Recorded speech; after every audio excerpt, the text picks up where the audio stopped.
All right, Craig, welcome to the Golf Coach Podcast. How you going, mate? Mate, living the dream. Life is good. You are living the dream, actually. You just told me about your trip. It was crazy. How So many countries did you travel? How long have you been gone? I've been gone for about 3 months. So we've done about 6, 7 countries in that time. So, but it's also not just going to see those awesome places. It's getting time to spend with like just these epic golfers, mate. High quality, dedicated, motivated people, like just crafting their skill on a day-to-day basis. Just brilliant. Like in a competitive environment, it's just inspirational. I Just think I think hanging out with anyone who is dedicated to get better, it's a really great place to be around. absolutely. It doesn't matter who it is. Like obviously you're at the top there, right? But I use a subject area of like if someone wants to be the best tea towel salesman in the world, I don't care if I listen to them talk and listen to them engage Yeah, and their passion, it gets me excited, right? So 100%. I'm excited to have you on. Craig Dixon. And what's your title, mate? Tell me what your title is. What are you?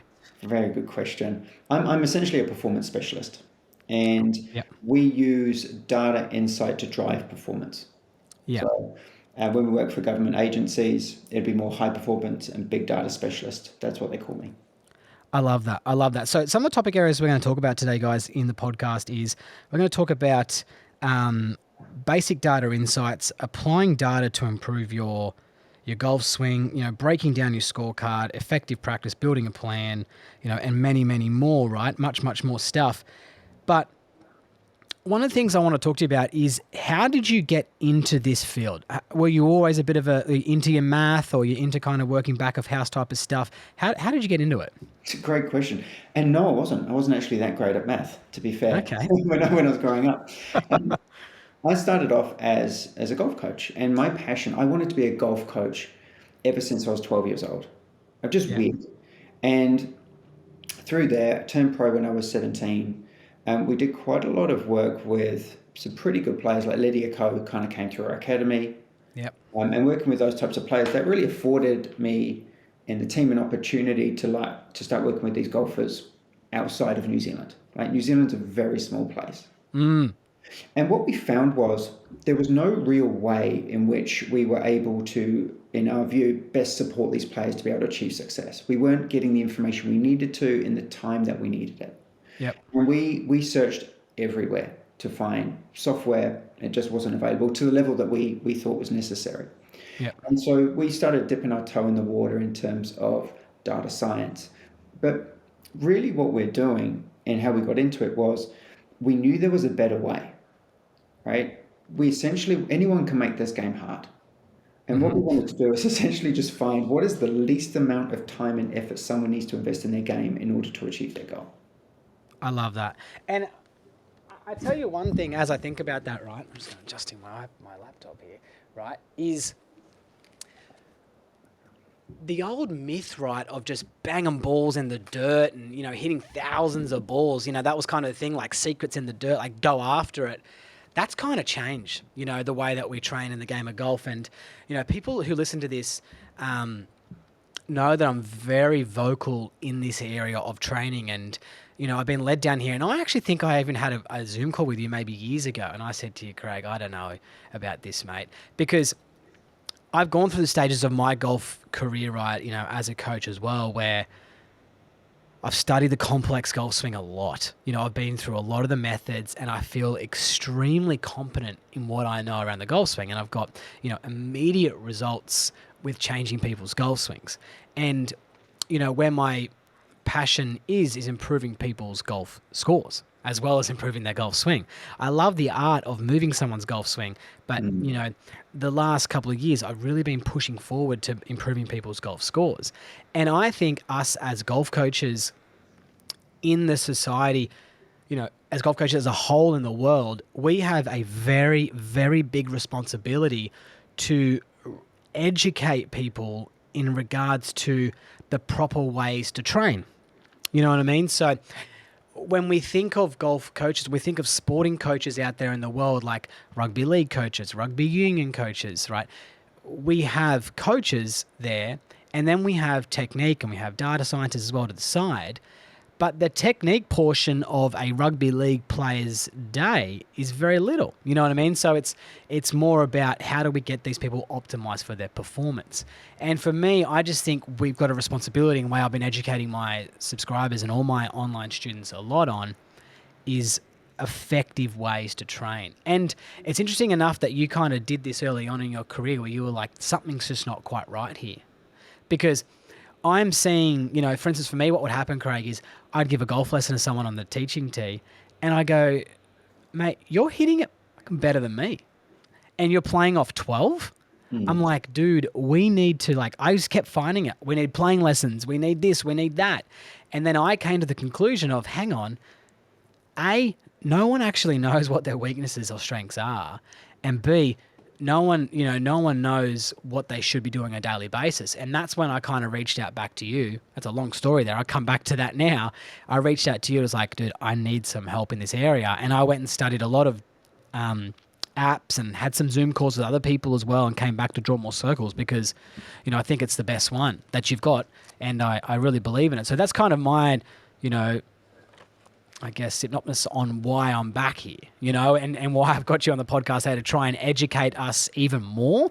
And I want people to hear it from you, not so much just me, because one thing that I'm very big on as well as being a golf coach is the golf game, and your role within your tour players is so freaking complex that I can't do it all. You know what I mean? We need a team of people, and I like to say, stay in your lane. I'm a good swing golf coach. I'm very good at helping people with their mental part of their game and stuff, but I know where my strengths are. And anyways, that's why I've been trying to learn as much as I can from guys like you. So anyways, that's where we've come to right there. Now, can you tell me, you've got some recent success. One of your players has turned to world number 1. Is that true? It is. She's done very well, man. She works hard. She deserves it. Yeah, Ronan Yen she became world number 1, I think, last week. So unbelievable. Yeah, just a great story. She is a fantastic human being, man. She works hard. She's a joy to be around. She's got a very bright future in my view. Tell me the story. I've seen, in the recent post, I just kind of look at social media, so we get all our fact checking from, right, is Instagram and TikTok and YouTube. But I saw that she was 482nd in the world to number 1. Can you tell me a little bit about her story and how it started?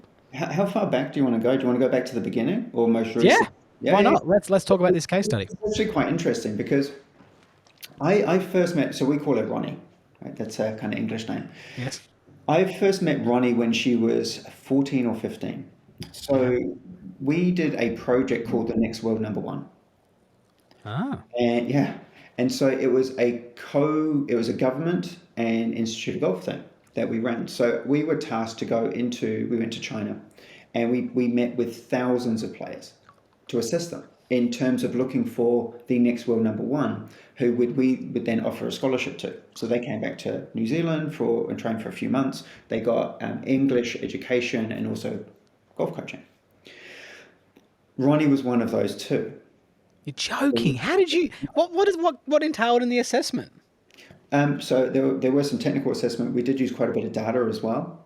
And a lot of it's just Guy Wilson. I don't know if you've heard of Guy. He's got a bit of a knack with these young, talented players. Wow. So he can kind of really sense based off how they're interacting with not only other players, parents, see how they engage with drills and activities. He's got a real knack for kind of eyeing up that talent. And then it gets to the point where she comes through, she goes back to China. We do a little bit with her, but just before she was wanting to go to Q school, we reconnected and she really started working with circles at that point.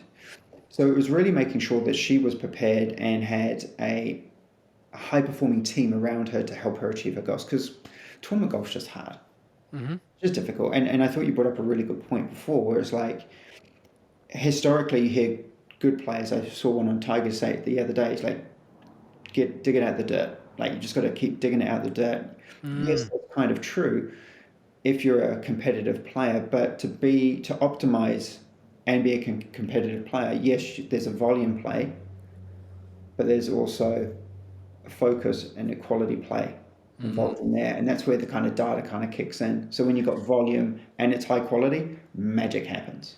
So we kind of balanced that out. And as she kind of she got to Q School, came second, did great. First year, she's got a tool car. She goes back to China. She's working hard. She's got a trainer, and we're sitting down. We're looking at her data, and she's like, "Look, I really do need to get a coach. I need to find a coach. I need to find someone who we need to work with her while she's over there." And we sat there, and we reviewed all the data, and we're literally able to match the coaches that we have a relationship with. We're able to link the top 3 that we thought would be successful with her just through data. And then from there, we basically did some interviews. They met, and she selected a guy called Holton Freeman, who is a phenomenal golf coach. And he's been working with her since then, and it's just been a meteoric rise. But she is an incredible human where we do discussion documents. We review as a team every single week after every single tournament, regardless if it's a good week, bad week, or whatever it is. It's the process is the same. There's this pursuit to want to continually get better. And it's a collaborative environment. So when we're meeting and when we're talking, it's with Ronnie, it's with the caddy, strength and conditioning coach, osteo. Everyone's on the call working to help Ronnie achieve her best game. It's a wonderful experience and a wonderful environment to be involved with. Yeah, I love it. It's so methodical, isn't it? Right. And we're going to talk about today about how we can incorporate that into everyone's game as well. It doesn't have to be just top of the tree here. Now, when you say meteoric rise, how long did it take from China to world number 1? About, was it 18 months? Oh, Jesus Christ. That is a meteoric rise. 18 months, I'd say. Yeah, because she got a tour card. It was a rookie year last year. Wow. And she was out half the time with injury as well. She's phenomenal. She turned pro in China. She won her first 3 pro events. And so she's in the Guinness Book of World Records for that. Oh, wow. Like she's something special, mate. She really is. So if you watch out for her, Ronan Yin is her Chinese name. Well, hard to miss her now, mate. She's hard to miss her now. She's top of the pops. All righty. Can you now can you give me a brief assessment on, or brief, I guess, overview of what Draw More Circles is? Now, people want to watch the webinar that Craig and I did in regards to this for my subscribers. You can actually access it on my, if you hit my the links below, go to my Skillers profile there and click the follow button. But if you even go onto the front page, you'll actually see the webinar that Craig and I did on Draw More Circles, which is fantastic. It was great insight. I've watched it twice now, and all my subscribers watch it. Can you tell me what Draw More Circles is? Yeah, sure. We're a data intelligence platform. So essentially, what we do is, like kind of what I mentioned before. We essentially will collect on-course information to then help a player and their team optimize training in order to peak for events. Yep. We basically, players input their data on the golf course, right? Yep. We then get them to be very clear around what does success look like. And we run AI and machine learning to start figuring out how can we bridge that gap in the most optimal way possible. Yep. And then from there, we build a plan for success, and then we resource the whole team with the information they need to help drive player success. So I think, you talked, just before about coaches. Coaches aren't with players on the golf course when you're working with some of your players. Mm-hmm. You're not with them. Mm-hmm. Golf's one of those weird games where the coach isn't with the player in practice or games most of the time. Mm-hmm. And so we're big on resourcing them with the information they need to help drive player success, and then remodeling it in a cadence which is suitable for the player's needs. And everyone is different. Although we have our algorithms, our AI modeling, the interface is extremely user-friendly, right? We take so much data and we filter it and we collate it into a really manageable way. So like the top 3 things that you need to work on.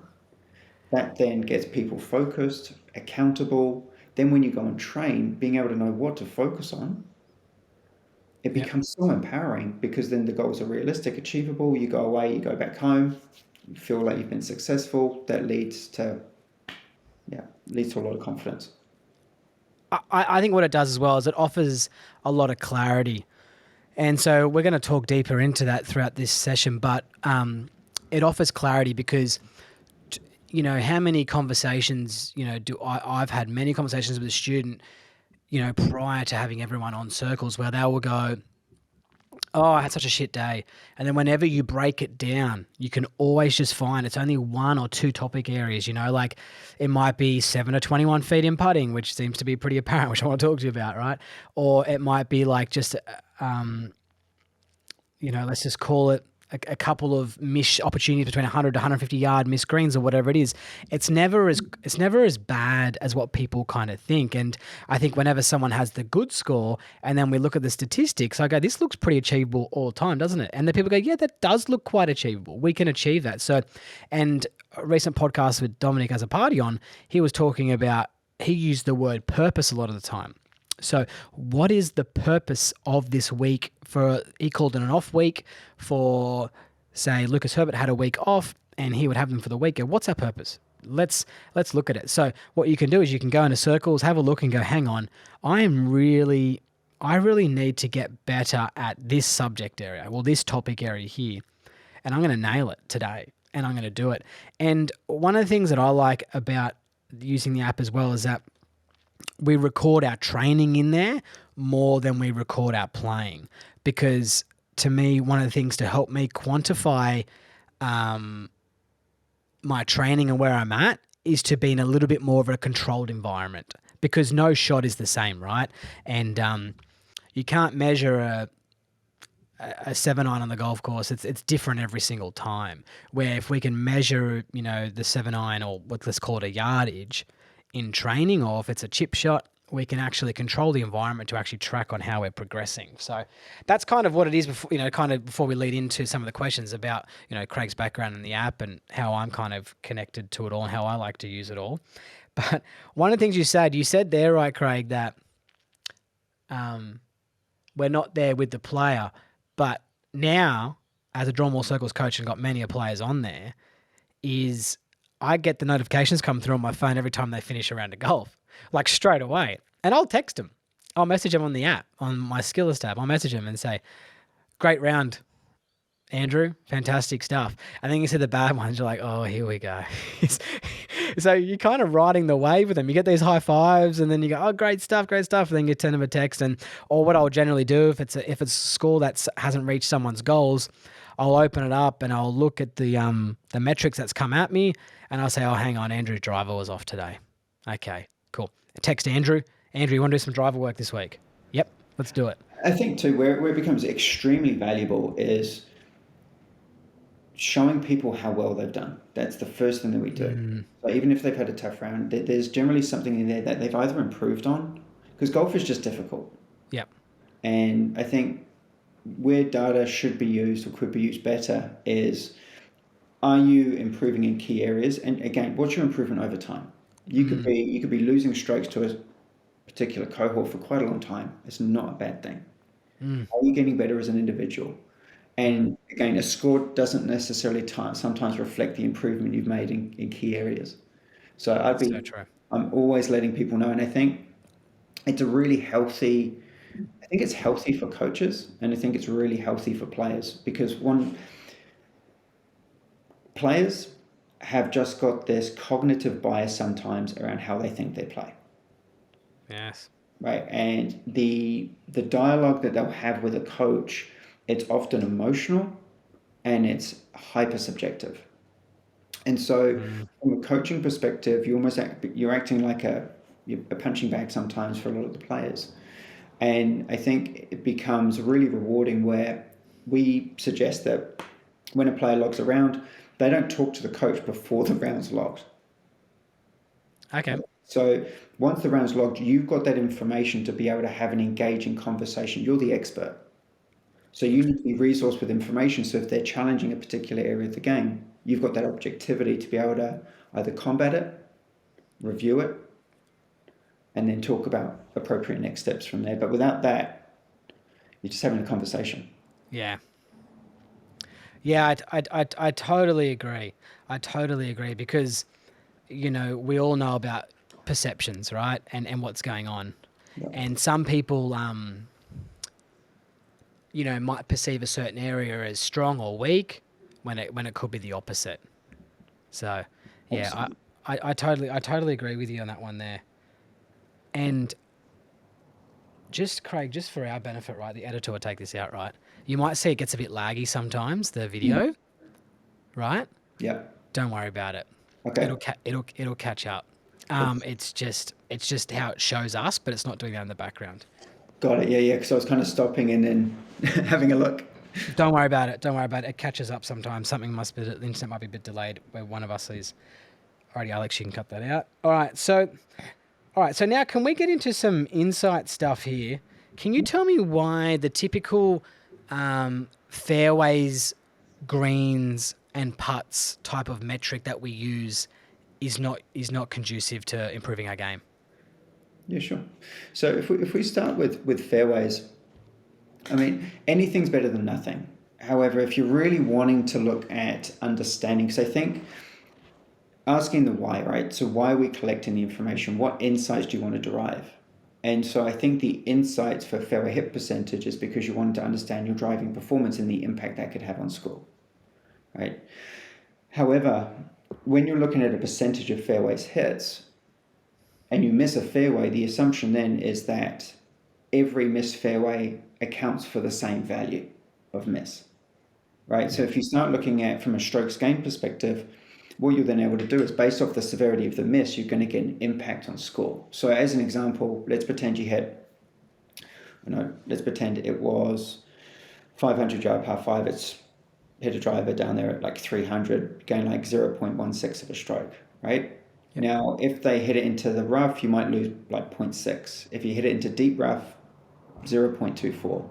If you hit it into recovery, you might be losing like 0.72. And then if you hit it into a hazard, 1. So all of a sudden, you've got the severity of the miss versus just a percentage of missed fairway. Yes. Okay. And so when we look at it, fairway hit we don't look at that too much. And we're looking at the severity of the misses. Because generally when someone misses it in the rough, it's sometimes not that bad. Deep rough, pretty penal. It's the recovery, the penalty ones that really get you. And then we're looking at what impact does overall driving have on the overall scoring performance of the player. That's so good. And then you mentioned putts, right? Average putts made, all those things. There are so many variables that go into that. What's the average leave rate of the putt? If you've got 36 putts and your average length putt was 50 feet, that's a very, very good putting round. If you've got 36 putts and you've hit it on average to 3 feet, we've probably got a bit of a problem. Yeah. So Yeah. I think what this is really to do, the data is there, is to help experts and to help a player ask the right questions sooner. So what Yep. thread do you pull to get to the outcome? And the outcome for people who use circles, for example, is we're very clear around, we're good for dedicated golfers who want to be the best versions of themselves. Yeah. That's whether you're Mrs. Smith who's on a 27 handicap, if she wants to be the best version of themselves, she's committed to doing the things she needs to do to get better. Perfect, it's great because they'll spend the 5 minutes of data Yep. entry. But I think pinpointing precisely what to work on because golf's just hard. There's so many things going into it. You say that a lot. Golf's just hard. And I think I've got into that more because I don't think people say it enough, especially working with tour players. And it's quite funny. It's like every time you say it, it's like golf's hard, and everyone's just, it is. You know what? It really is. And especially when you're either talking to coaches or you might be talking to another data person, you can be so caught up in the numbers or so caught up in it's just this thing. Yeah. You just need to fix this. There are so many things that happen in the game. There's so many complexities in it. There are so many things that can happen on the golf course. That's why we collect practice as well, because like you could hit it into a greenside bunker, Yep. right? Half a dozen times into a greenside bunker. And we're going, okay, well, look, it could have just been hard. You could have plugged it half a dozen times, so showing a pretty pronounced negative strokes gain value there, right? And then from there, it's like, okay, well, is that a true indication of their underlying skill? Maybe, maybe not, because they're plugged. Yeah. So that's why we go, hey, there's an opportunity here. let's recognize that. Let's go and assess it in training to get the underlying skill. And then if there's a disparities, let's pretend it's a 21-foot proximity on the course. Let's pretend they get to see you on the range and it's 6 feet. It's clearly a difference. They're clearly capable of performing that task. Now the questioning could go, okay, well maybe it was actually the approach play. Maybe they were pin seeking and they didn't execute how they wanted, so they're short-sighted. So maybe it was strategy was a problem, not the bunker shot. Yeah. Or their iron play is real good. Maybe we just need to get really good at plug lies because we're going to short-sight ourselves. So again, it's diving into it in a little bit more detail to give you the options to be able to help a player bridge that gap. Yeah. I love it. I love it. All right, well, that's all great there, Craig. You know, I was kind of looking through your stuff and studying before we have our podcast here, and something really pricked my ears up, right? Applying data to improve your swing. Can you tell me, what does that encompass? What does that mean? Yeah, absolutely. So I think when you look at golf at a first glance, right, it appears very simple. But as we start diving into it, it really reveals these like intricate complexities. And often I think when players are seeking these technical improvements, golfers generally rely on subjectivity and this cognitive bias that really targets three main areas. One is consistency, one is accuracy, and one is power. And in my view, in this kind of modern era, right, data is really playing this kind of pivotal role. And it's not just about understanding the swing, but really unearthing the key levers that help a player bridge that performance gap. Right. So before embarking on this journey, in my view, every player should really start asking a simple question, like why? Are you trying to change your golf swing because it looks similar to the textbook swing that you admired when you were growing up of a particular golfer? Or is it more you aspire to be the best version of yourself that scores the least? Because I think, you know, although at times these motivations can overlap, I think really pinpointing the primary driving source or force can have at least dramatically streamline how you enhance your journey. Because for players who generally want to get better and really reduce the score, the first step should be taking data. Yeah. Because it creates this objectivity framework, which becomes really invaluable, right? So not only does it underpin the decision-making process, but it provides the coaches with the information they need to help drive player success. Because as we mentioned before, coaches don't have that information. Yeah. And I think by embracing and integrating this technology, every stakeholder, from players to coaches and even equipment manufacturers, they find themselves on the same page, the player's journey. They collectively push towards the same goal. So, for example, if we're working with a touring player, we might recognize that for this player to play their best, and they don't really care about what the swing looks like. They're wanting the ball to behave a certain way, often. And what we're looking for, so let's say there's an opportunity to save 0.7 of a stroke per round, which is huge, right? But it could be 0.7 of a stroke, and you need to improve proximity from 175 to 225 yards by, I don't know, 11 feet. I'm just making numbers up. Now, all of a sudden there, what we see is then the whole team sit down and start looking at, a coach would go, well, what is the technical thing that I would need to help this player do in order to help improve that, to decrease that proximity dispersion? The trainer's sitting down going, okay, well, what can we do here? And it creates this real collaborative conversation. Let's get the equipment checked. What generally happens is it's often one small thing from maybe one or two people, and you start seeing this proximity starting to tighten up. Yeah. And in my view, it's really interesting when we talk to some of the players that we begin working with is, why are you working on the things you're doing? Oh, well, that's because that's how I need to swing. Can you help me understand why? Yeah. You can't. And we love to get players into a place where they can engage in a conversation and clearly articulate any technical, physical, mental, tactical work they're doing and how it directly relates to them achieving a specific goal, Yeah. i.e., winning championships, getting a competitive edge, just being able to achieve their best game, and relating it down into score. And what we often do with the tour players is then we relate that score into prize money. Yeah. Okay. But again, you're using the data to be able to underpin that decision making versus turn up, kind of swing looks all right, let's try this. Or the player's like, hey, Toby, I want to hit a draw. I'm hitting the ball to slice. I'm hitting a slice all day. Okay, is that causing the 95? Yeah.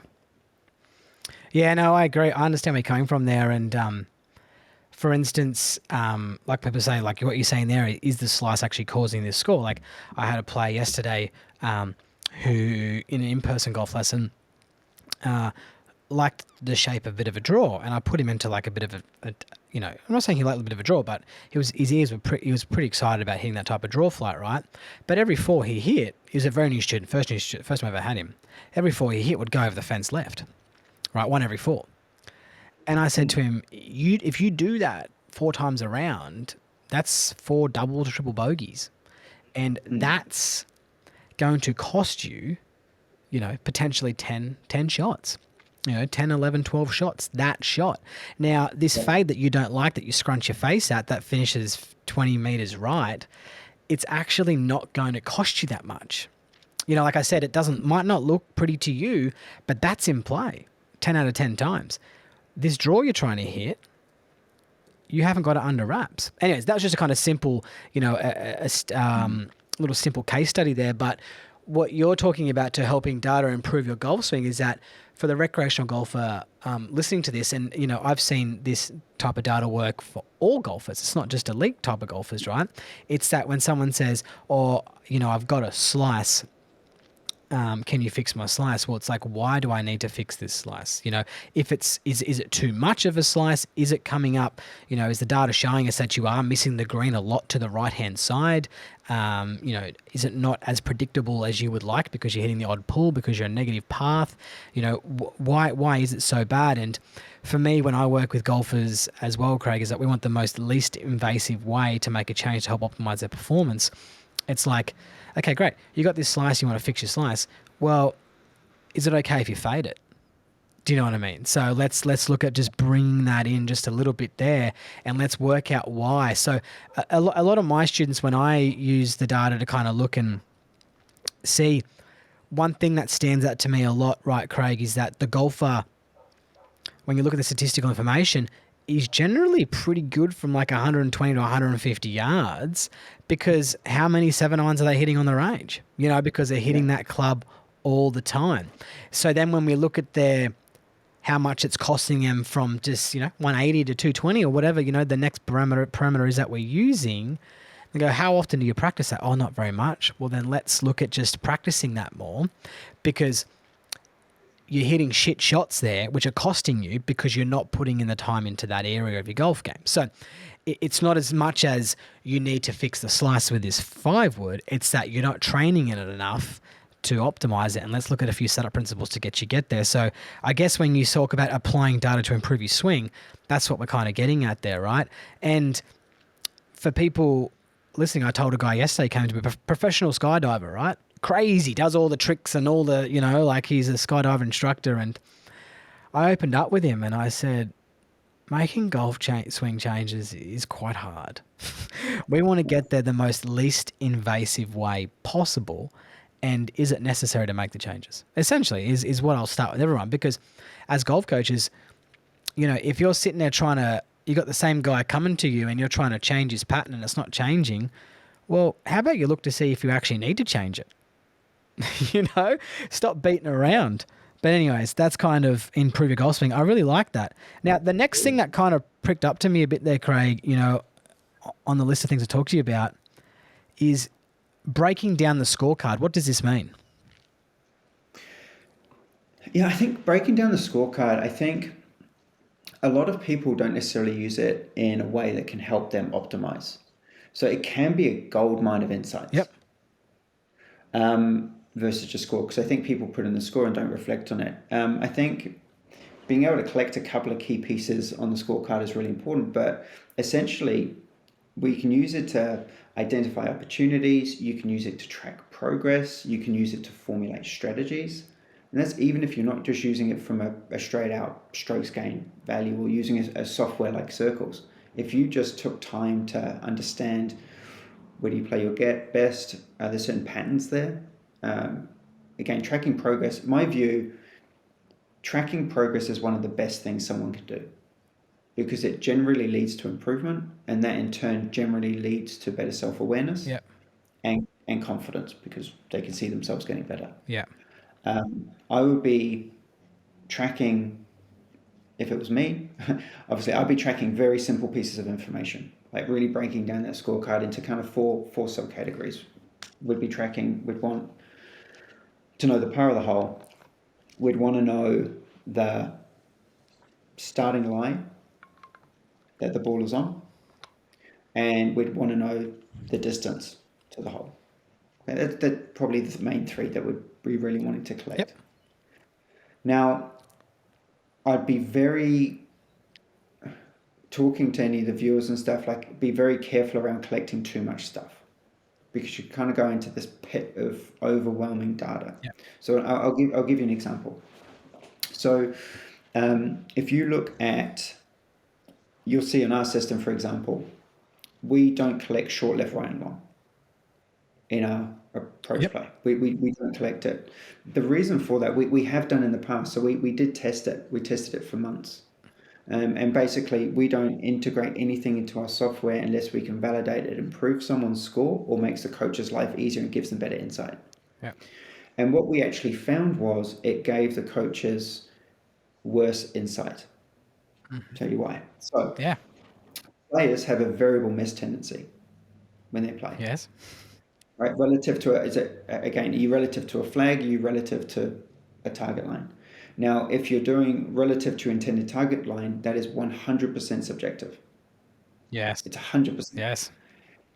Right, so now you're opening up another can of worms. But what we found is that if we start showing you that this player has a 67% right miss tendency, and you're like, oh, why has that player got a 67% right miss tendency? Well, pin could have been tucked quite like real tight left, wind's blowing from right to left, they're hitting a certain shot in there, that's probably a reasonable leave position. Your brain is so well designed to connect and problem solve. That's your job. Yeah.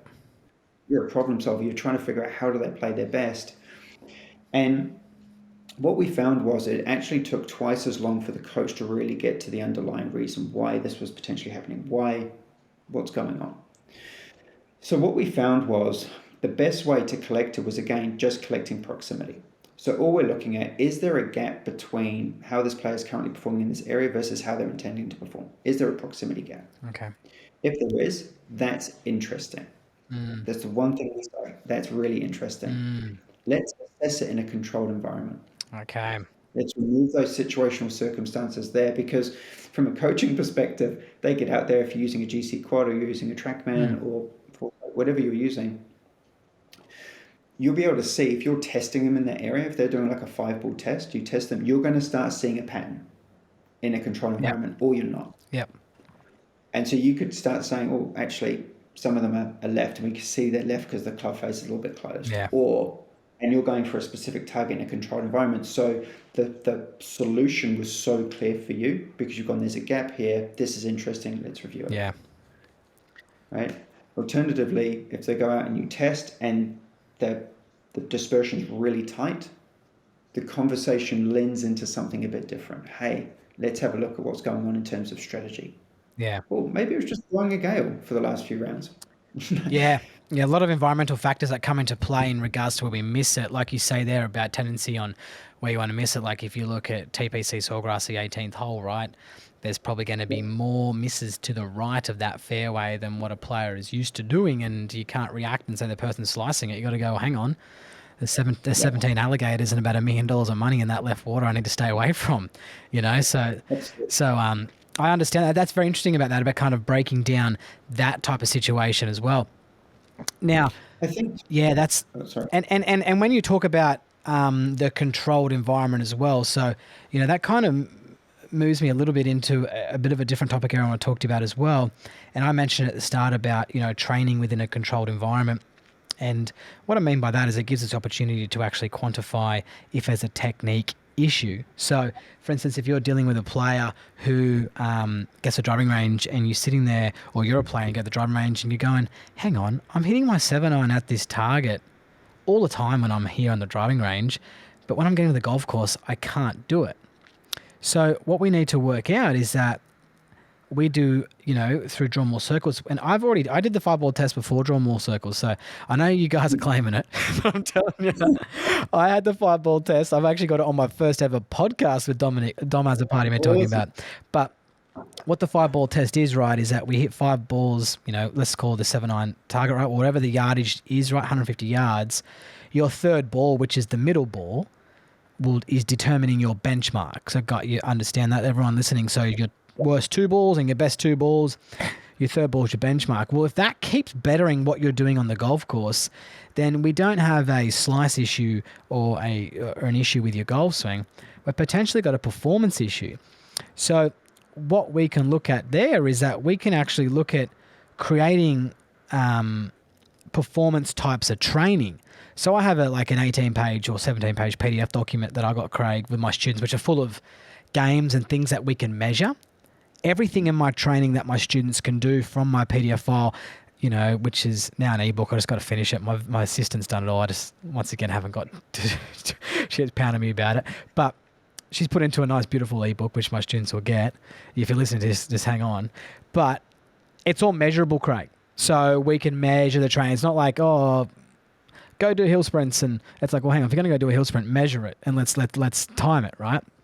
And that's the same thing with the golf. So that's a really cool thing that, I put into going, I had a student yesterday, for instance, come and hit drivers with me, Craig, and he's like, my best drive today on the golf course was 220 meters and it was up the hill. Everything else was spinning high right. And we've also got Top Tracer at work now as well. And I get him on the quad. We get there. His name's Craig too. I'm like, all right, Craig, let's hit 10 drives. And he's hit 10 in a row, 240. Yeah. And he goes, and he's got a little device at home that measures stuff. And I go, well, that device is obviously wrong as well because it's not reading the spin correct, which is generally a thing as well. Like with cheaper, I'm not going to use any names, but cheaper ball and club tracking devices, the spin rates I think are generally spit out because he thought he was spinning the driver too much. And he hit 10 drives in a row straight in the middle.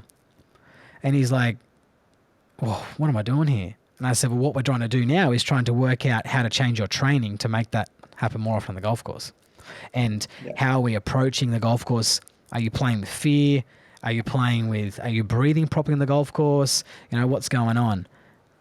And is he trying to fix it on the golf course too? Because I think there's often situations where players generally, I'm assuming we're talking about amateur players yes. here, right? Yes. It's a 7 handicap golf or something, a 5 handicap golfer maybe, yeah. Jump out the car, normally. They jump out the car, they go to the golf course. They know they can generally perform the task at a pretty high level, right? So they may get out there, they might not warm up appropriately. They get out, don't execute the shot how they want, and they could be then trying to change and fix the shot that they've just hit, which is very difficult to do on the golf course. And I think pre-round routine, so that's one of the biggest things that we do. So those trips that I was doing before, what we essentially do is we spend about a week preparing the player. So we don't work on anything technical. It's all external training. It's about start line, trajectory, and we'll kind of get into that kind of balance of the rule of thirds in a minute. Yeah, on my list. I think what it really does is it just ensures that a player can stand on the tee in a way in which they can have trust that they're going to be able to execute. And I think what you might see with some of those players is they get out there, they get up from the tee, hit a shot, might fade, and they freak out, and then they try and change their swing. Do you see that much with your players, that they're just becoming this reactive process versus standing on the range? Or they might have warmed up in your practice session, they've just hit a lot of balls, they've warmed up and they're just... Yeah. Yeah, no, reactive, I think every golfer's reactive right? And it comes from, you use the word trust. I guess the opposite word of trust is potentially not trust, but probably fear as well, right? So coming into Yeah. that there as well. But how you can build trust is by having effective practice to help you build that trust and say, hang on, I've just hit 10 in a row on the top tracer with Toby in the driving range and the GC quad, which for people listening out there, at the Lynx driving range, the top tracer and GC quad, the top tracer is exactly on. It's the numbers it's spitting out are spot on. The carry and everything. I was like, man, I got this beautiful How good. quad. It doesn't give me club data, the top tracer, but it's fantastic, right? But anyways, it's that that trust, I think, is the big issue on the golf course more than anything. Being reactive, yes, and trying to fix it, but when they try to fix it, they tend to try to fix it. And in my case, they shouldn't be trying to fix it. They should be trying to get themselves more ready to hit a better shot. So what I mean by ready, it's about like, okay, great. I'm sensing my nervous system is rising here. I'm sensing my heartbeat is getting up. I'm taking in these external things I'm seeing, which I don't want to be looking at, out of bounds, trees right, water right. I'm acknowledging that. But for me to optimize my best performance, it's not about me trying to stop this cut or trying to shorten my golf swing. Is I need to get myself neurologically better, more comfortable, breathing better to hit the best shot possible and to not be scared. Because a terminology I say to people, and it's something that I picked up early on in my career, right, Craig? I was standing over 2-foot putts, dude, when I was playing professionally, and I was freaking out, right? And I was reading books and I was crazy trying to work out what's going on. And I stumbled across a Bob Rotella one. And Bob Rotella just said, what's the worst thing that's going to happen if you miss this putt? You're not going to die. Everything's okay, you know? And that just changed my whole outlook on putting, because I have that same conversation every day with nervous golfers who aren't optimizing their performance on the golf course, but which possibly could be coming from not building a sense of trust in their training as well. Absolutely. And I think too, you go from we spend a lot of time in pre-round routine and post-round routine. Tell me more about that. Tell me more about the pre-round routine and post-round routine. So pre-round routine, what we're essentially doing, and it kind of leads into pre-tournament routine as well, right? So we work through periodization modeling and etc. But what we're essentially doing is we're looking at patterns to ensure that the player is standing on the tee in the best position to be able to perform their best. And so it's recognizing what are their tendencies, recognizing what are the things that they need to do, what is the volume of those things that they need to do in order to stand there being comfortable. Okay. And like the focused mind, right, doesn't feel pressure. The thinking mind feels pressure. Interesting. Very interesting. And when you're thinking, what do I do now? And people turn up and it's like, oh, it's a putting green free. Oh, I'll go and do this, or I feel like I'm going to do that. Your brain's thinking. Your thinking brain will feel pressure, where we basically work to get everything documented and put into, it's a pretty robust pre and post round routine. And essentially what we do is we then keep an eye on it and we track it. And then based on the course performance, we look at other things that we can tailor and modify and adapt based off feedback from the coach, feedback from the caddy, feedback from the player to help optimize that. And we think of it like a recipe. Yep. Right? So many people don't document their pre and post round routines. We look at it like a recipe. We want to get that recipe just perfect. Interesting. And to get it perfect, you need it written down. Because then you can pick it up and you can carry it. So we're basically looking at copy paste. How can we keep developing it? Tell me, how can the recreational golfer, what have you learned through your studies? And that's sorry about the puppy dog, mate. Don't worry about it. My wife's out here just watering the garden next door, mate. Don't worry about it. Tell me,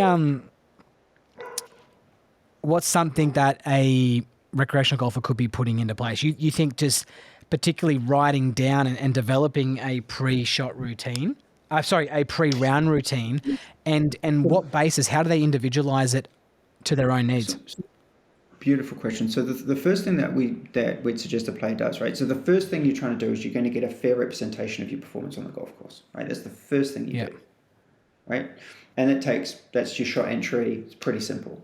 Then from there, we're going, okay, well, what does success look like? We use the AI to go, hey, these are 3 areas that will help you bridge that performance gap. So you're going, okay, these are the 3 kind of categories that we want to look at. Now, from there, what we'll be doing is we're going, look, what can be done in place to ensure that they're improving and refining those skill activities, right? Because there'll be stuff you'll be doing in training, maybe some technical work. But also, let's pretend one of those areas were putting from 7 to 21 feet, which I thought you said you might want Yes. to look at that in a second. Yes.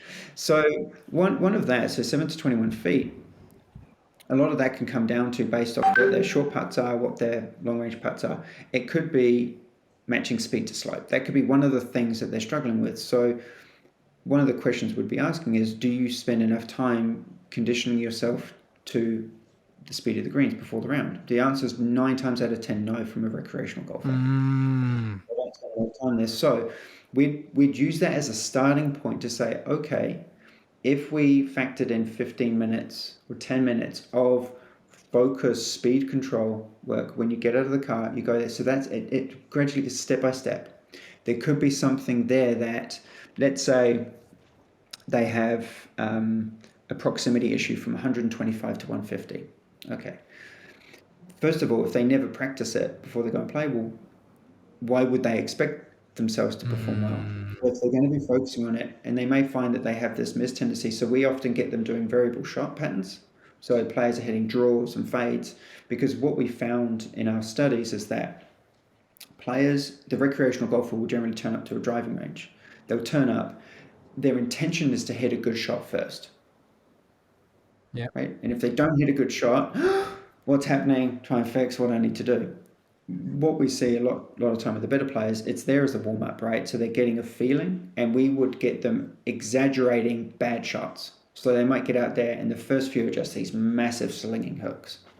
People would watch them going, what on earth is that person up to? Then big cuts. And all they're doing is they're getting their feels in. Yes, they would have done their dynamic warm-up with TheraBands, etc., to warm up the body. But then they're moving the ball, and it gives them permission to not be perfect. Interesting. Then they slowly, gradually get in. Then they have the feeling. What's going on that day. And then they might do a couple of tests and things like that. But again, what we're looking for is we're looking at ways in which we're solving 3 specific things to start with that would help a player bridge a performance gap. And then we're always remodeling it. We're always looking at better ways to keep refining and developing. That's interesting that I was watching.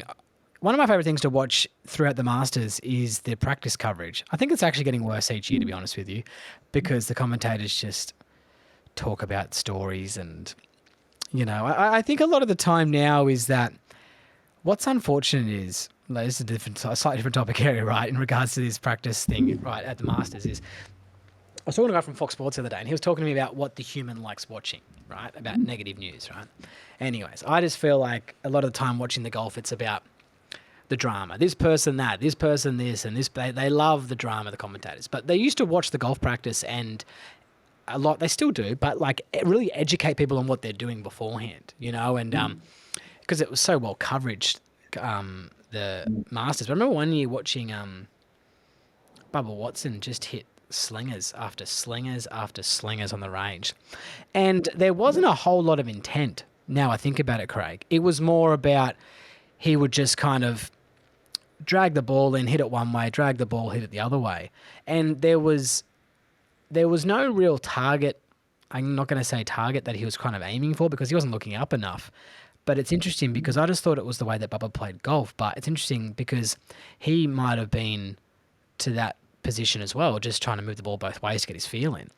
Like there was no target. He was just dragging the ball in and hitting it. And it's interesting enough now. It's very, very interesting about what was potentially going on in his pre-round. I'm interested in that because I know some people won't hit a shot until they're completely ready and they're going to flush it straight away. But when you watch Rory a lot of the time, you see that Rory really warms into his warm-up.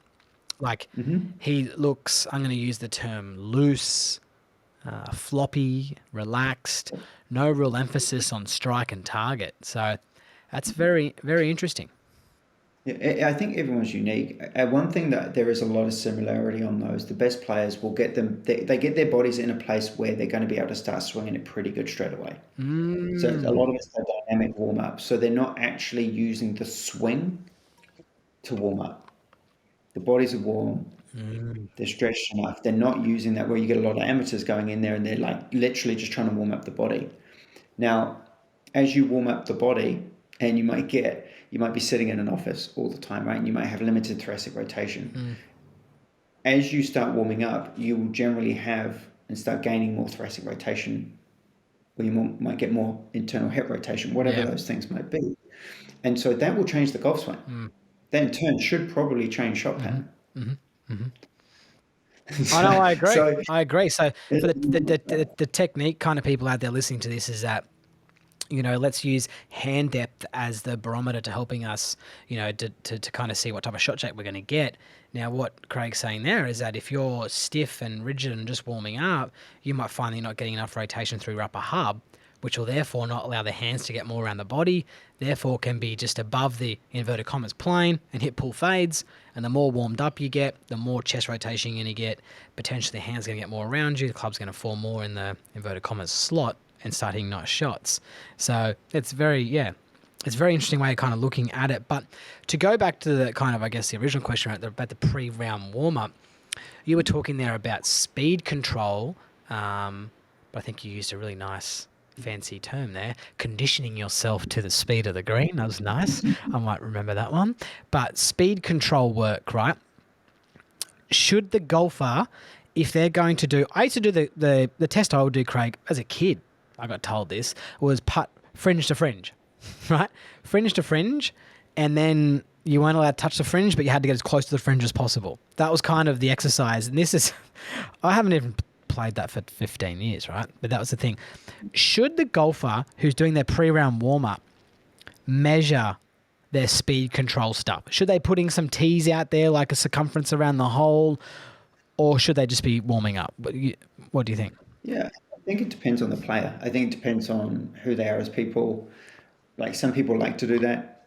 Some people just like to get down to the speed of the greens, right? And I think it does depend. So with like Ronnie, when we're working with her, we do some tee drills. Yeah. With other players, it's just getting on there and they just like to know the speed of the greens. There is then, are you appropriately matching the speed to slope? So that's a bit of an art within itself. Yeah. So we run through different processes there. But I think the best way to refine your pre-round routine is to fail fast. I think it's identify what are some of the areas that you can improve. So something that's measurable, right? So let's say you've got bunker proximity and you've got driving distance and 3-putt rate. I'm just making stuff up, right? You've got these 3 buckets and then you're challenging yourself to figure out, okay, yes, you're going to keep working on it, but how do you ensure that you're going to be in the best position to be able to perform your best on the first tee? What do you need to do? Is it 50 balls putting? Is it hitting 20 bunker shots? Yep. Like, what does that look like? And if you don't do the things that are going to help you perform your best, then why would we expect to perform well? Great. Well, I agree. And we're on the putting segment, right? So I'm going to bring in one of my sponsors of the podcast, which is Back to Basics Putting Mirrors. ProPath Putting Mirror. Link is below for your discount code. Cam Smith uses it. It's designed by Graham Field and good friend of yours, Mr. Richard Woodhouse, right? Who I think sits on the board of does he sit on the what's he sit on? Advisory board. He's a phenomenal man, that one. Yeah, very smart guy. Very smart guy. Very smart guy. Can lift a weight or two, right? But Back to Basics Putting Mirrors. Everyone knows, listen to the podcast. I'm a big fan of it. Always have been. Used them before they were sponsors. Years and years ago, reached out, paid full retail. So no freebies there, right? But I want to talk to you about, in this putting segment, right, about an exercise in regards to what can a player be doing in their testing, for their short game putting, or can you give me a 5-ball test or some form of test that we can be using here on the putting green? You just want me to give you some tests that we do for the players? Absolutely, sure. So I'll give you 4 that we do. So we look at putting, nice and simple in theory, right?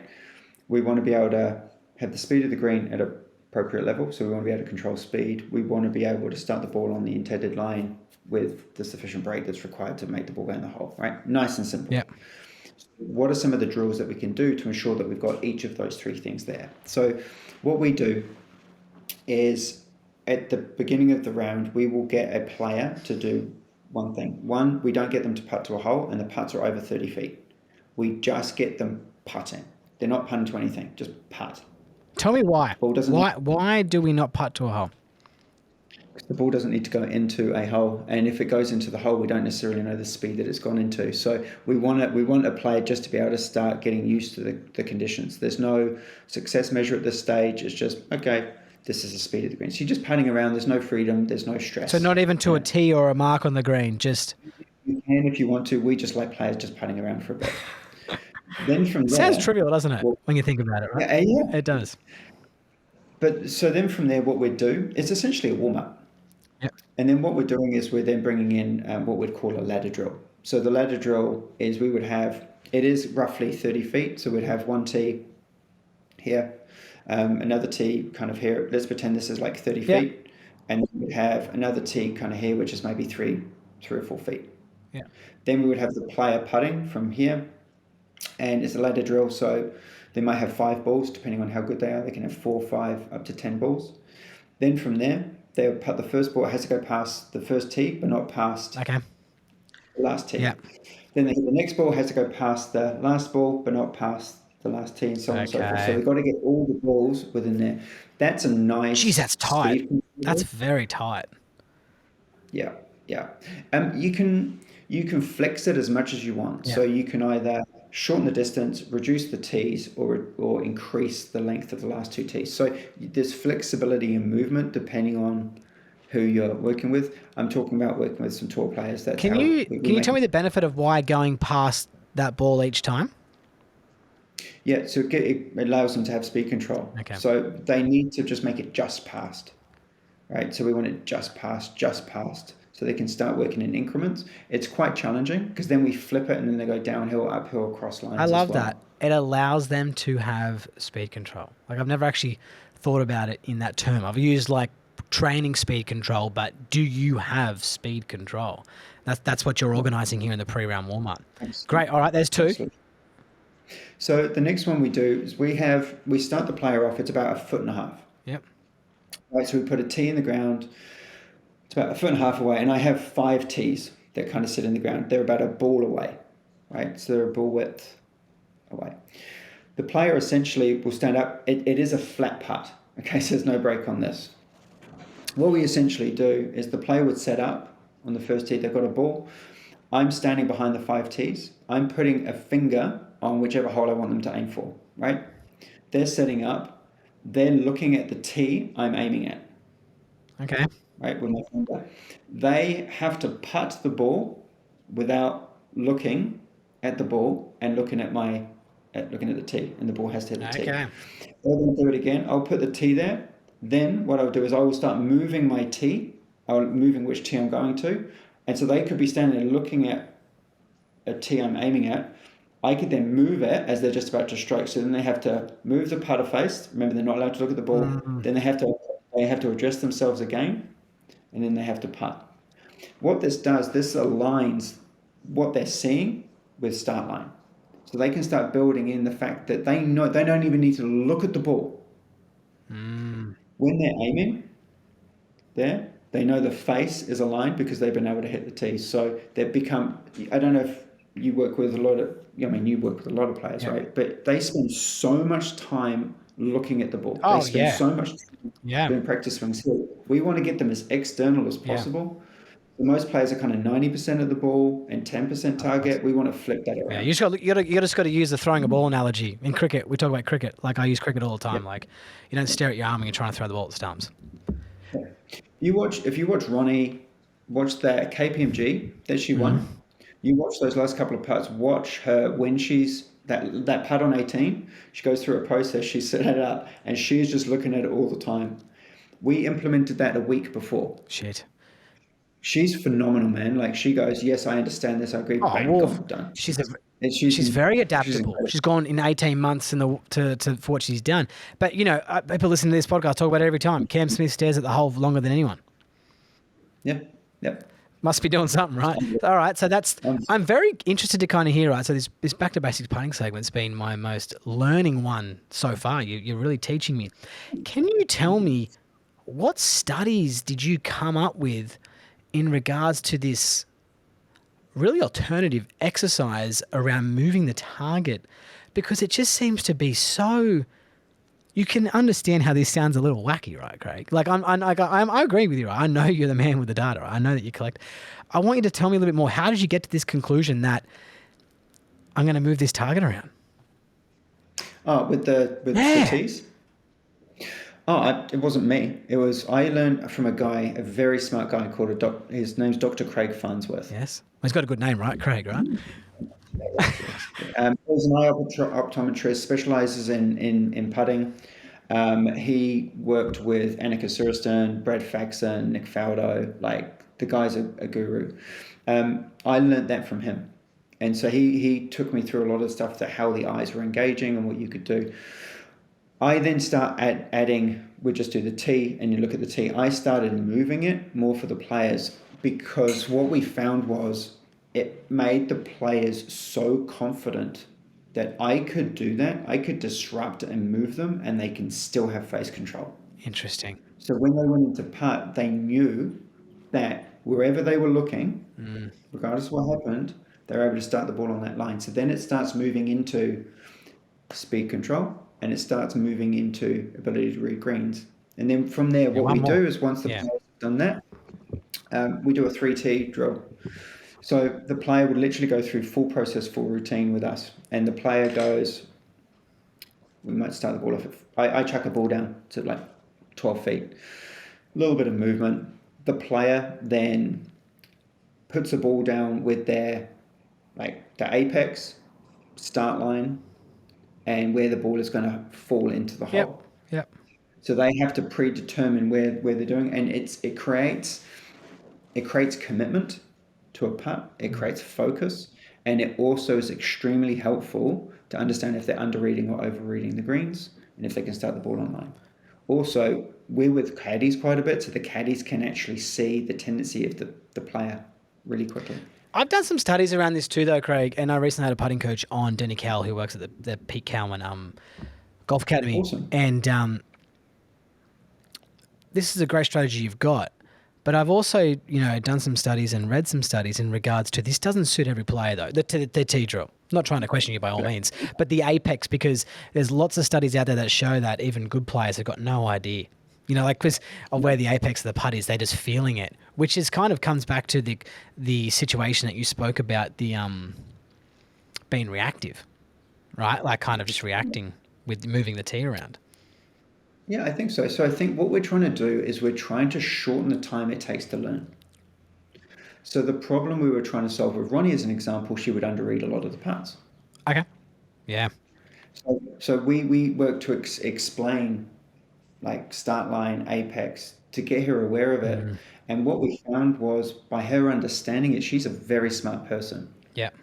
And remember, she's very young. So I think especially with a lot of these older players, they're that trial and error, right? They're going to feel it. Feel, in my view, is a lot of it's just the brain subconsciously accessing like history. Yeah. So you learn, it's all the learnings that you've done in a particular skill. That's really where a feel comes in. Sometimes players might not have that feel, or it would take them too long. So we're trying to bypass, and they're taking them 9 months or 10 months to learn it. Yeah. We found it just speeds it up. Will she keep doing it forever? Probably not. Yeah. Is it right for everyone? Absolutely not. And I think that's the beauty of this game. Yeah. Everyone is so different, and you can try half a dozen drills, one will click. And at the end of the day, I mentioned to you there, fail fast. What we're looking for is we're looking for integration of activity. Yep. Understanding when it's executed on the golf course, does it have any impact in score? It's pretty binary, yes or no. Okay. If it doesn't work out, what do we do? Let's iterate, let's refine, and let's work together. And you'll be amazed. Like you get to it pretty quick. And then you've got this total efficient plan because there's no BS with it. There's no stuff that you think is in there because someone told you they think it should have. You're in the understanding of why every single activity you're doing, why it's in there, and how it will help you achieve your best. I love that. It's quite Well, that brings us to the end of the Back to Basics putting segment, Craig. And that was the most I've learned in regards to a putting segment. I'll be honest with you, so, that's the Pro Path putting mirror there. It's got an arc on top of the putter, Craig, which I'm sure you most likely got one, right? It's got the arc on top of the putter, which is at 15 degrees, which I love. No putting mirror has it. Now, 15 degrees, they've got that because it's halfway between what we see on when it was measured on PGA Tour average, I think it was, or elite level, which was between 18 and 12, and they chose 15. Discount code is below. I think you're crazy to not have a putting mirror. I think it's every single player in the world is using one. Helps with your alignment, helps you get calibrated, and I guess as well helps you find the truth and earn some trust is what we're speaking about today. So that's the Back to Basics putting segment there. Now, okay, two more topic areas I want to get through before we finish up, right? Is rule of thirds. Can you tell me what this is? Yeah, I've been getting into this in a big way, and I learned this. I saw something. It was around an Olympic athlete. Yes. And when they were training, they worked on this rule of thirds, and I'm like, this is so interesting. And the more we've done it, it's had astronomical success with our players. And essentially, what it means is that for a third of the time, you should feel pretty good about yourself. Oh, I know. I've heard this. Yes. Keep going. Keep going. Okay. For a third of the time, you should feel pretty crappy. And when you've got that kind of balance in there, you're generally optimizing performance. Because if you're feeling too good about yourself, a lot of the time, you're probably not challenging yourself. There's no depth that's being created. And if you're feeling, if it's feeling too hard all the time, it's going to affect confidence. And that's not good for anyone. So once you start getting that balance, it's really important. And this has really been the underlying principles in which and how we've developed not only our practice logs within circles, but also when we do pre-tournament preparation with players. So we will often go there for a full week and train with them, making sure start line's appropriate, making sure we're playing on the golf course in appropriate fashions. And we'll talk about that in just a second. Yeah. But we look at setting goals that are realistic and achievable, right? Nice and simple. In key areas that are going to help them get better. Then what we do is we do it in a way that really makes them want to do it on a regular basis because it's simple, it's quick, right? So you've got consistency, which generally makes people feel pretty secure and okay. It's 10% harder, right, than what someone's currently doing on the golf course, which means they generally feel really good about themselves because they're passing these challenges really regularly. Then from there, feeling pretty crappy sometimes, they're done in areas that you're not very good at. So there's that challenging kind of component with that. And once you've got the blend, and as you start playing on the golf course more, practice logs automate, right? So they keep getting a little bit tighter, a little bit tighter, a little bit tighter. So we're keeping that balance so you don't need to worry about it. But what we found is as we started working with players as they're preparing for an event, we took that rule of thirds and we applied it to their on-course performance. And what we did was we would essentially be doing best ball, worst ball, and standard ball when they play. So you take, we talked about Ronnie just before. So before she went to KPMG, we did normal ball first, right? So she played, she did her stats, all that stuff. We were able to then formulate what we needed to work on. That preempted the whole practice plan for the week. Then she did worst ball for 9 holes. Hated it with a passion. I don't know. Have you played worst so ball two ball much? worst ball. People listen to this is that you hit two balls and you got to take the worst ball. It's you can hit a 7 iron to 5 feet, then hit the next one and the bunker plugged in. It's all yours. But it's also where we found it really helpful, especially with really good players, is sometimes they don't practice the really hard shots because they're not there often. We were putting them in a position where she never would have been unless we played worst ball. Activity, it didn't become as boring. These players, especially her, she's like hitting it fairway, green, could get a bit boring. So she's in places she's never been. She's like, this is quite fun. A bit of adversity too, Craig. about like, Absolutely. I'm not going to say things outside your control because she is controlling it, but it's teaching a little bit of adversity. 100%. And just mental fortitude, because you're standing over there and you're like grinding out a 6 footer. Like you've just held a 6 footer for You got par. You've got to do you got to another go one. again. Yeah. Yeah. And so it's the only way to get it through. So it became a really critical piece of the puzzle for our pre-tournament prep. Then from there, the next day, we would go out and do best ball. Yeah.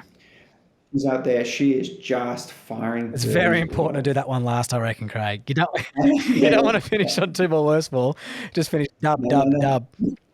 Yeah, you're just like, oh. But what we really finished on, we then just had a match.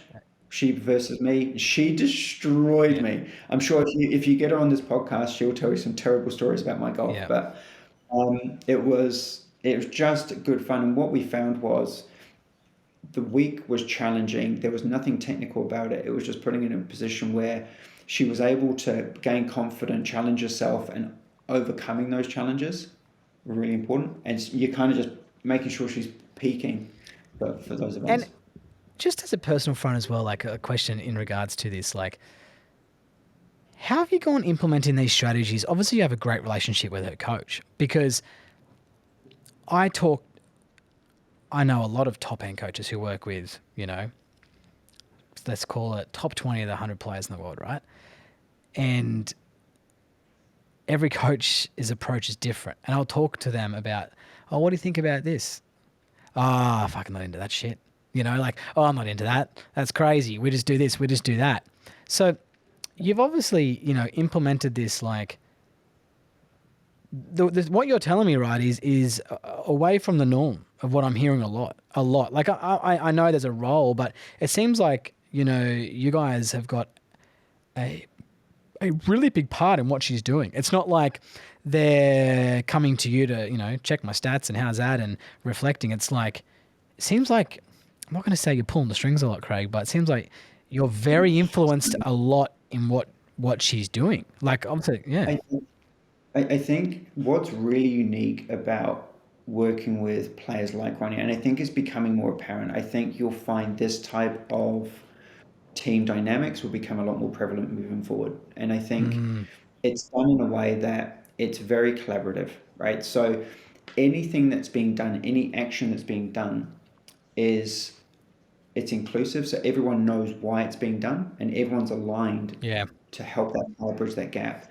So everyone knows their role within that. Everyone's kept in the loop. Everyone knows what's being done on every day. So the communication is so seamless. So it's not this person's doing something we're not quite sure what it is. Yeah. And I do believe because data will play more of a role in people's games and development moving forward, I just think people will become a lot more open because the coaches that we work with, it does make their life a lot easier.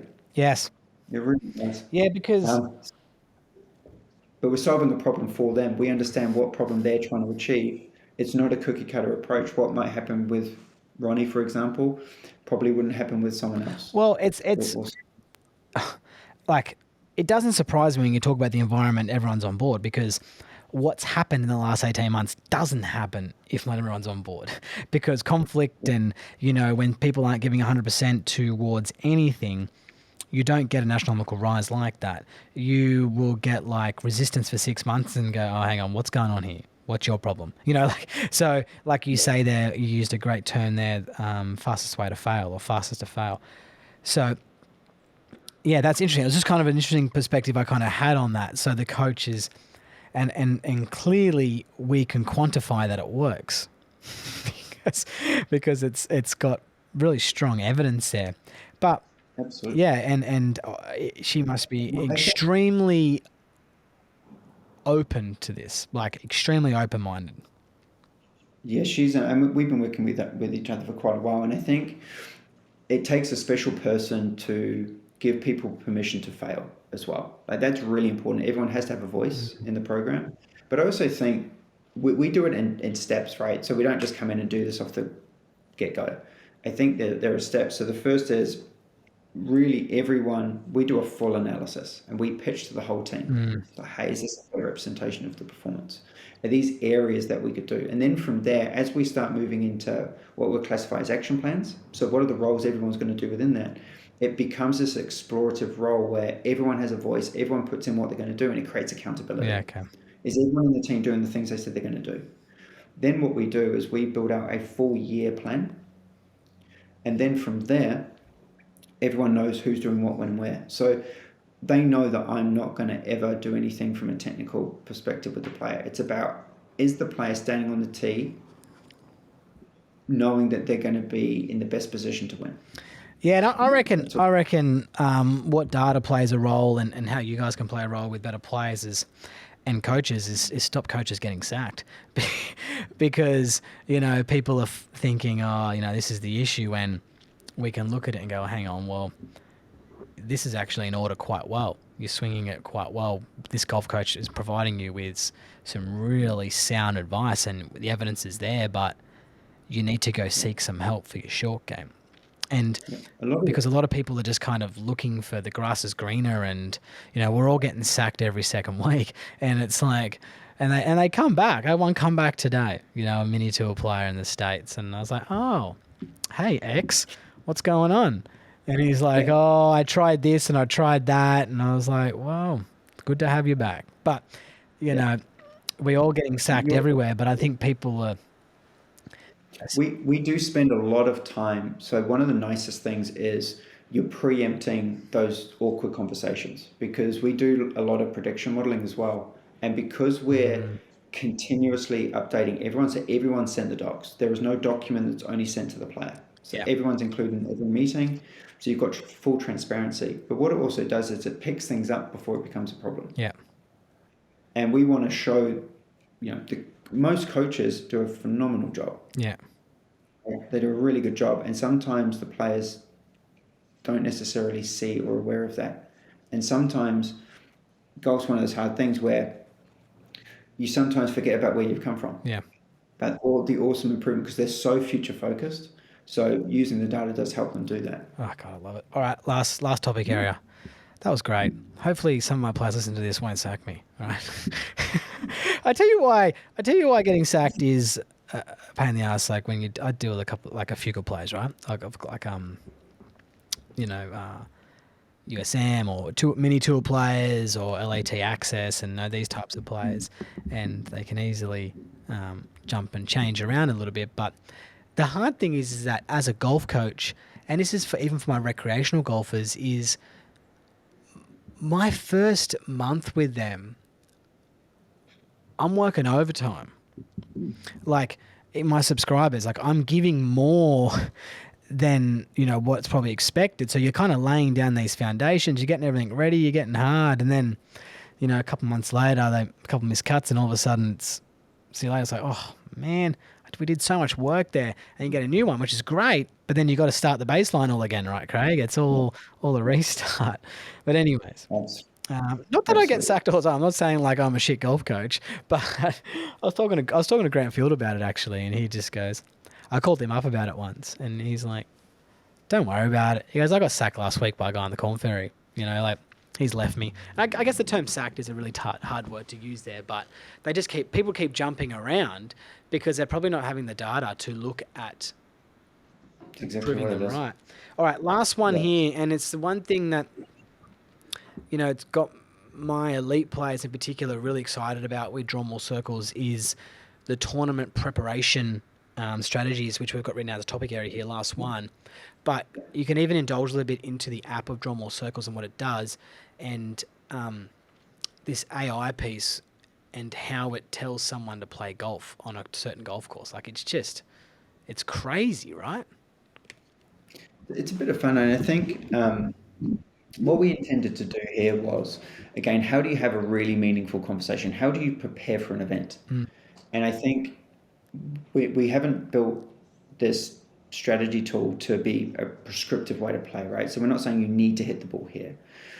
What we're doing is we're providing a document or a feature that will provide an opportunity for a coach and a player to be able to really sit down and align on, what is the impact on being more aggressive versus more conservative on score. It's one of the first things that we're looking at, right? So if you could be, we might be suggesting a specific line. You're like, it's a bit too aggressive here. We're going to dial back here by 20. Fine. You might add 0.07 of a stroke. Yeah. So I'll just jump in a little bit there. So what Craig's talking about being conservative or aggressive is, let's call it a short par four. Right, let's use a topic area, like a short par four, going for driver or laying back, right? Is that what you're going, keep talking. Yeah. So driver flame back, and then what impact does that have on score? And then what impact does that have on your approach proximity into the green as well? So you can sit there and at least get the basic strategy kind of laid out and what your intention is there. But what we found is it becomes so powerful because the decisions you make, that you're confident in those decisions. Yeah. Right. You're not being told to hit a certain line, because you're better off not committing to the wrong line than committing to the wrong line. You're better off not committing to the wrong line. Yeah, so you're better off committing to the wrong line than not committing to the right line. Yeah. Good. So because you can stand up there all day, and commitment is really important. And I think knowing why you're taking a specific line and the impact it would have helps build that confidence, build that commitment to execute that shot. We work with just over 60 US universities. Yeah. And similar type of thing. The coach might say, hey, look, this is the intended line. The coach is probably right. They've seen that golf course a lot of times. They know the right way, but the player's been told to take it. They're a bit not comfortable. They flare it. They blame the coach. It's not the coach's fault. It's probably the right line. However, they're not committed to it. So this creates a mechanism to have a really good conversation. But where I think it becomes really helpful for your players who are competitive is because it's based off the player's historical performance, right? So it's personalized for the player. Yes. So what it means is that you could essentially say, look, if you did take the suggested line, we'd be able to show how many strokes a player is taking over which holes and on what band distances, right? So all of a sudden, if you're preparing like a 2 weeks out from an event, you know where you might be best to invest your time, effort, and energy. You know what the birdie holes are. You know what the bogey risk holes are. But then from there, you could be standing on the range and you could almost be playing the golf course over and over again on the range. Yeah. And what we found is that becomes so impactful. You get to the course, sure, things change. Wind might be in a certain direction, greens might be a certain way, sure. But you are so much more prepared than the next person. So it really goes towards giving you that competitive edge.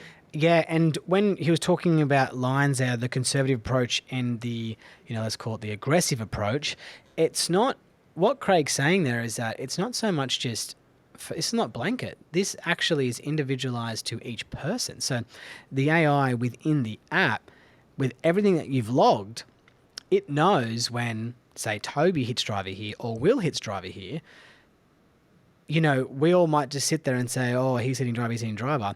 But for Will, it might be more beneficial than Toby because Toby hits a fade or whatever, or Toby's proximity to hole from X is not as good, or Toby is really good from 80 yards and Will isn't really good from 80 yards. So Toby's going to be better off laying up because he's a weapon from 80 where Will's not. So it's not the same what we're getting at here. And the example that I use a lot is, for my tournament players is, when I sell them draw more circles and tell them to get on it, is like, you can go play Augusta and it'll give you options on how to play each hole. And what it can even do for you as well is that throughout your round on, what I like about it is, Richard uses the term decision fatigue a lot of the time. Decision fatigue takes that out, but it gives you an opportunity on how you're feeling. Like if the driver's going quite well, and you're like, I'm on today. And okay, I get to this hole here. I've got two options how to play this short par four. Driver, 6-iron layup, whatever it is. Hang on, driver's good. I can gain X and do this. And it gives you the ability to, lots of words that we've used today, trust, commit, stay on task and all this type of stuff that helps you optimize your performance. That's what we're getting at here, right? Is there's no fucking doubt. Like you've hit the last 3 drives smack down the fairway. You get to that hole and you know that I hit driver here, I'm going to gain X. And that you get to that tee, your chest is pumped up. And to me, I I love it. I love the ability to be able to do that. And, you know, what I used to do, Craig, is that when I played tournament golf, I remember when I was becoming a trainee, and I didn't play a lot of tournament golf prior because I played tournament golf and I stopped. And then my boss said, you should do your traineeship. I was like, well, I don't have a set of clubs. I don't have a handicap anymore. He's like, well, the playing test is here. So all I did, Craig, was every Friday afternoon, I took my buddy out there for a round of golf and just played the golf course every single Friday, right? That's what I had to do back in the day. And I got to the playing test and I didn't, you know, my handicap was lapsed. And I came second in the playing test. And I knew I had to play well because I had no playing history. So the pressure was on. Yeah. And I get to the interview and the guy said to me, where's your handicap? I said, I don't have one. He's like, I was like, at laps, I'm not a member of the golf club anywhere. And then he goes, well, then how'd you play so well? And I was like, mate, I just came out here every single Friday and got my head around this golf course. And, you know, that the rest is history. And I got my head around it really well. And I played with guys who were just playing in so much fear, but I knew what to pull on every single hole. So I kind of, if I had this technology back in the day, it would have been even easier for me. I wouldn't have to go play golf there every Friday. But I got my head around it and it helped me optimize my performance because decision fatigue was taken out. And I had the opportunity. I knew when I got to a tee box, all the guys are running around, look at the pin sheet, where's the water? And I'm like, this is my home club. I wasn't a member of any golf club. Absolutely. So anyway, that's 100%. Kind of my story. It makes that so easy. Yeah. Yeah. And the thing is too, like, people think data a lot of the time. It's actually designed to make your life so much easier. It's such a small amount of effort and you get all this insight. You get these actionable practice logs, you get core strategies. It doesn't take long. 5 minutes. And if people want to know about statistics and stuff, and you don't have to, you know, downloading app, we do, you know, obviously recommend it, but there's so many ways you can do it. And if you know, follow me on my skills page, the link is below. You can follow me for free. You get a free swing analysis. You can watch the webinar there. All my podcasts, I talk about how every coach collects statistical information. You know, I talk about it a lot on all my channels. There's many ways to do it. You know, like there's many ways you can start to track it. And it's as simple as, like, this has come to the very end, but I would say to people as an example when I'm telling them about, do you track stats? The first thing people ask me, right? Like, I ask them, you know, do you have any information that quantifies what you're telling me? And they go, no. And I go, why is it important? And I go, well, if you owned a business and someone walked into your golf, say you owned a golf shop, someone walked into the golf shop and said, how's business, Toby? Yeah, it's pretty good. What's going well? That's going well. How? How many are you selling? I don't know. What's going bad? That. Yeah. Why? I don't know why it's going bad. It just feels like it's going bad. Well, why don't you check the till? I don't check the reports. It's like, well, how do you fucking know things are going good or bad? I don't know. It's like, well, God, that's confusing, right? So you wouldn't do that in business. And if you want to maximize your golf and we want to get there the most least invasive way possible, if it's through technique, we talk about setup, you know, start lines, whatever it is, well, let's even go back before we even get the golf club in our hand. And and that's right now, my goal in life is to help convince people that this is the easiest way to get better. But anyway, Craig, it'll move there. It'll move there, mate. I think it's gradually really starting to get there. Yeah. I think more people are getting smarter. Less people have. I think too, the industry is changing, right? So you see more people coming into the game. They're not retirees. They're people who actually are strapped for time. So they want to get better and they're passionate about getting better. So they're just going to train smarter. Yeah. And this is where this technology will really kind of do that problem solve. It's not a retiree now that has all the time in the world and they're going to go and play because they've got nothing else to do. These are highly competitive, professional people that love the game. Yeah. I think it will move more into this. Yeah. And it's for some reason we're the last sport to do it. And we've got to convince people to do it. Where, you know, like I'm friends with people who play NRL. I gave an NRL player a lesson on the weekend. And, you know, if I talk to his coach, he knows his attacking stats, left side attack, right side attack, you know, defense. They know where they're lapsing, what time they're lapsing, when people need to come on and off. But golfers just don't know shit, you know. Anyways, let's leave it there. You've been fantastic with your time, Craig. I'm really looking forward to sharing this one with everyone. And like I said, there's a free webinar on this on my skills page. You want to go watch it. Thanks for coming on, mate. Thank you so much. You're the man. Thanks, mate. Thanks, mate.